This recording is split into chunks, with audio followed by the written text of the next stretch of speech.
Balikan natin mga kapuso ang naganap na hostage taking sa Bicol Region. Para po sa ibang detalye, makakausap natin sa pamamagitan ng telepono si Stringer Piwi Bacuno. Piwi, magandang hapon. Welcome sa QRT.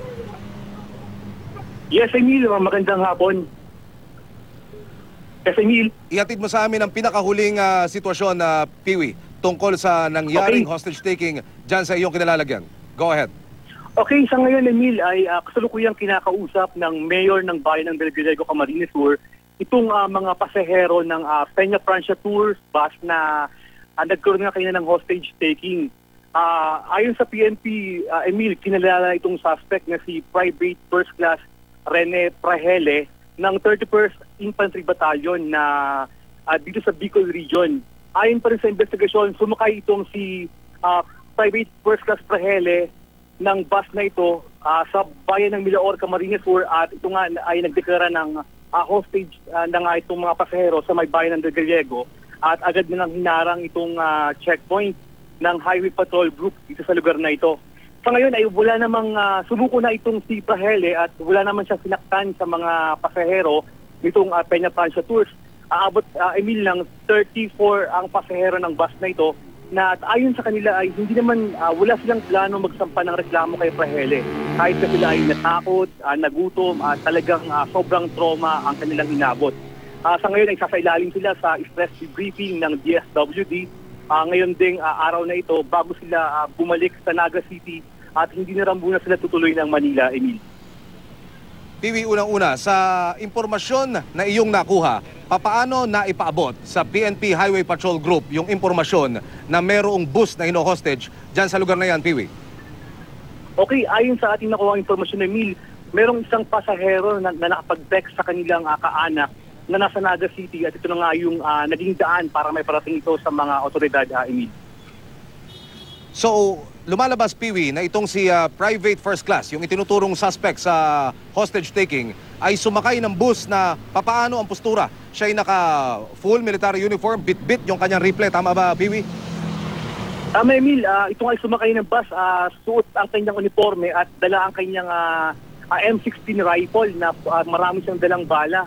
At ito nga ay sinabi niya sa driver na siya ay ihatid sa Port Bonifacio para magreklamo sa kanilang higher official, dahil marami siyang tuklasan sa kanilang kampo na katiwalian, at gayon din ayon din sa kanya ng ating sa makausap kanina, ang kanyang asawa raw ay medyo may problema sa mga opisyal ng Philippine Army sa Camarines Sur, Emil. Piwi, dumako tayo sa kalagayan ng mga hostages, yung mga pasahero ng bus na yan. Kamusta ang kalagayan ng mga binihag kanina? Okay, Emil, sa ngayon ay okay naman silang lahat. Walang nasaktan.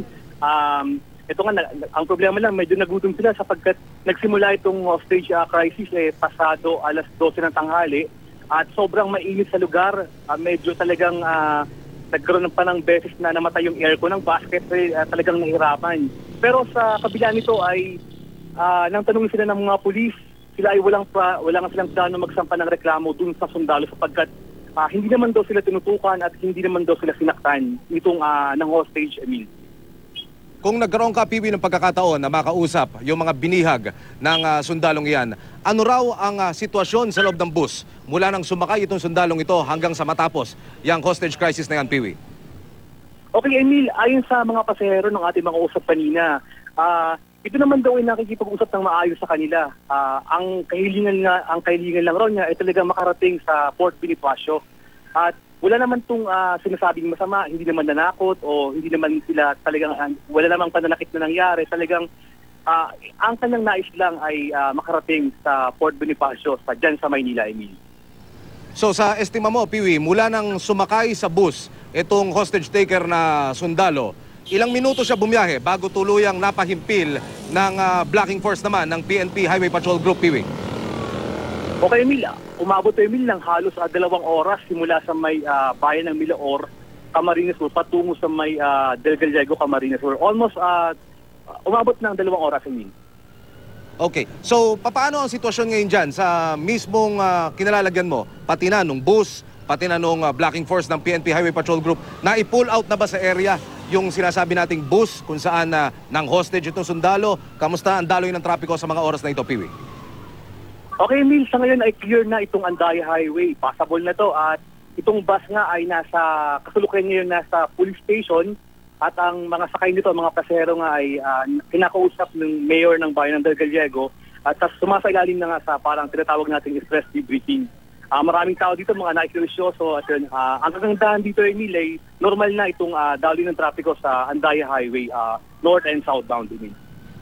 Sa pinaka-latest na information na iyong natanggap, Piwi, sino ang may hawak ngayon kay Corporal, kay Private First Class, I'm sorry, at yung mga impormasyon na kanyang ibinigay, gaano ito makakatulong kaya para mabigyan linaw yung naganap na hostage crisis na yan? Piwi.